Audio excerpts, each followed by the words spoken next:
ভিডিওটি junior homeopathic চিকিৎসক বন্ধুদের দেখানোর জন্য এবং শেখানোর জন্য।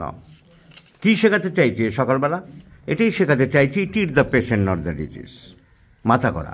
এ ভদ্রমহিলা 35 বছর বয়স, মালদা থেকে সকালবেলা ভোরবেলা এসে বসে আছে। মালদার ট্রেনটা ভোরের দিকে এখানে থামে, খুব কষ্ট হয় মালদা রোগীদের জন্যে। ওদের ট্রেন ভোরে আসে, 3:30 4টের মধ্যে চলে আসে, ওরা এসে সেই ভোর থেকে এখানে বসে থাকে। তাহলে মাথা ঘোরা, ওনার রোগ হচ্ছে মাথা ঘোরা। 4 বছর ধরে মাথা ঘুরছে। এই মাথা ঘোরার জন্য কী ওষুধ দেওয়া যায়? কেসিস্ট্রি তো আমাদের মেন জিনিস। তুমি আন্দাজে যখনই মাথা ঘোরার ওষুধ দিতে যাবে কোনো ঠকবে তুমি। কারণ হোমিওপ্যাথির নীতিটা না, প্রত্যেকটা জিনিসের একটা নীতি থাকে, একটা ফর্মুলা থাকে, একটা প্রিন্সিপাল থাকে, একটা ডিকটাম থাকে। এই ডিকটামকে যারা ফলো না করে নিজেদের ইচ্ছা মতন বই লিখছে, মাথা ঘোরার উপরে ওষুধ বই, টনসিলের উপরে বই, কনস্টিপেশনের উপরে বই, জন্ডিসের উপরে বই। অ্যাকচুয়ালি বিশ্বাস করুন, এই জন্যে হোমিওপ্যাথি পাশ্চাত্যে শেষ হয়েছে।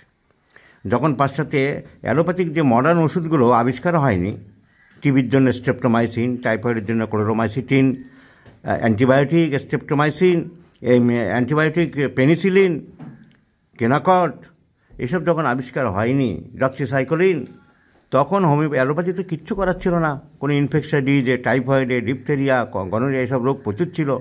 কিন্তু হোমিওপ্যাথিতে ইমিউনিটির উপর ট্রিটমেন্ট করে এসব সারানো সম্ভব হচ্ছিল।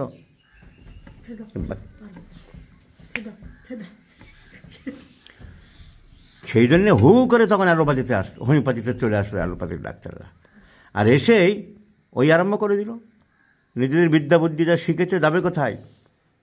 সব গাদা গাদা হোমিওপ্যাথিতে হাজার হাজার বই, leucorrhoea, piles, haemorrhoid, fistula, tonsils, বেল লিখলো ডায়রিয়া, ইয়াংগিং লিখলো কনস্টিপেশন, নার লিখছে হেডেক, এরকম গার্নসি লিখছে হেমারয়েডস, প্রচুর প্রচুর, লিভার ডিজিজ লিখছে ব্লাগুড। তো সব দেখেছি, ঘেটেছি। এরাই তারপরে ওইভাবে তো রোগ সারে না, শেষ হয়ে গেল, হোমিওপ্যাথি শেষ। এখানেও তাই চলছে। সেইটা বাঁচিয়ে রাখার জন্যে আমার এই সর্বাত্মক প্রয়াস। সেই আসল হোমিওপ্যাথি বাঁচিয়ে রাখার জন্যে আমি অনেক খেটে চলেছি, কষ্ট করে চলেছি। এ ভদ্রমানে লাগবে ক্যালকিরিয়াকার। ছিদ বেশি, চিলি পেশেন্ট, ডিম খেতে ভালোবাসে, টেনশন খুব বেশি, অ্যাংজাইটি বেশি, ফিয়ার অফ ব্যাড নিউজ, কোনো খারাপ খবর হচ্ছে কিনা, কারোর কোনো অশনি সংকেত হচ্ছে কিনা খুব ভয় পায়।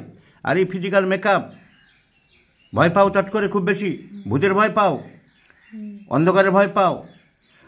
ক্যালকিরিয়া কার্ভের মাথা ব্যথা, মাথা ঘোরা, প্যালপিটেশন সব অ্যাসেন্ডিং অ্যাগ্রাভেটস, উপরের দিকে উঠলে বাড়ে ডিসেন্ডিং অ্যাগ্রাভেটস, বোরাক্স, জেলসিমিয়াম, সানিকিউলা।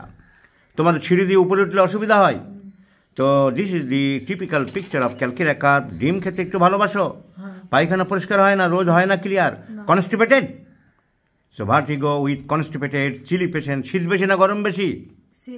এবং আমি এক ঝাঁক তরুণ চিকিৎসক তৈরি করছি, যারা ভবিষ্যতে আমি না থাকলেও খাঁটি হোমিওপ্যাথিক চিকিৎসা করে যাবে।